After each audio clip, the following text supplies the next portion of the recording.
So can you guess how a police officer would react to his neighbor's dog wandering in his yard? You own a pellet gun? Yes, I do. You shoot my dog? Why? Because he's dead.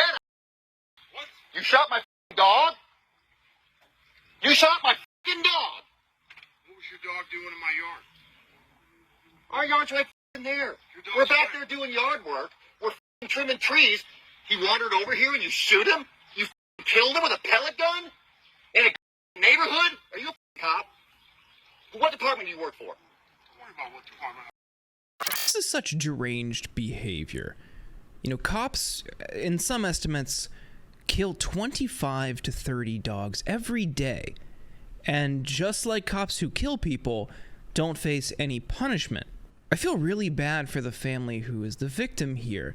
You could see just the natural cop bravado and aggressive macho man behavior from this guy when he's confronted about something he seemed proud of doing. He calls this guy, tells him to get off his lawn, and says he's proud of what he did. The justification here is that a dog, which is an animal that, you know, was outside before we domesticated them, wandered into his neighbor's yard. And the justification here that he was right in killing the dog is just as flimsy as other justifications that cops roll out when they kill people. It's all but it keeps happening. Well, I'm standing right there in my own yard. Keep your dog in your. Well, he's dead now. You're gonna. What do you want me to do? What? What do you want me to do? What are you gonna get me fired? Yeah, I'm gonna get you fired. For I want you what? to apologize. You shot For my what? dog. He's dead. He was dead in 2 minutes with a pellet gun in a residential area. You're you the wrong Marine. But the problem is, when we don't punish cops for bad behavior, no matter what it is, those behaviors are only going to continue. And when you have a police force in this country that is trained to shoot first and ask questions later, this is the result. We can't be surprised by this. We continue militarizing and enriching cops, and then turning a blind eye when there's bad behavior with those instruments and weapons. But what do we expect?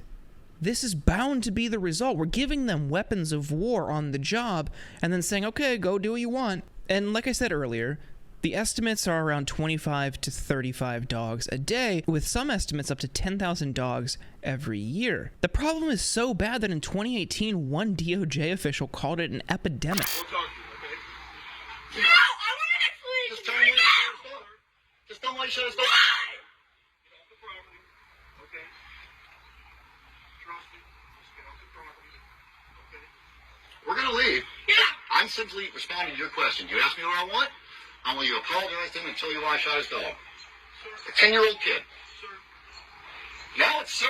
Earlier it was when you shot the dog. look, when you're in my yard, can I tell you something? Okay? I understand. No, you don't, or you wouldn't have shot the dog, Officer Keener. I hope you have a nice night. So Officer Ryan Keener here works for St. Charles County Sheriff's Department, who currently at the time is refusing to press any kind of animal cruelty charges against him. Which is kind of weird because the neighborhood itself has been very vocal about it.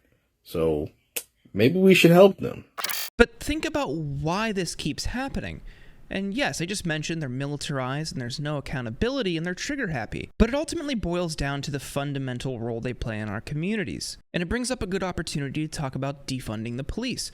Because defunding the police is not abolition. Defunding is simply stripping them of the more militarized aspects and excess funding and reallocating those resources, not the weapons, but the money, to other community services.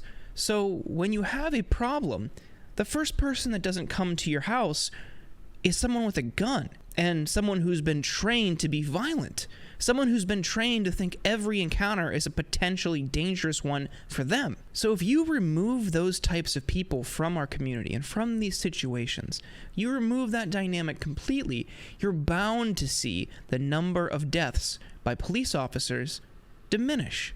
That's a good thing. And that's certainly going to extend to our pets too. Because right now, over 1,000 people are killed by police every year.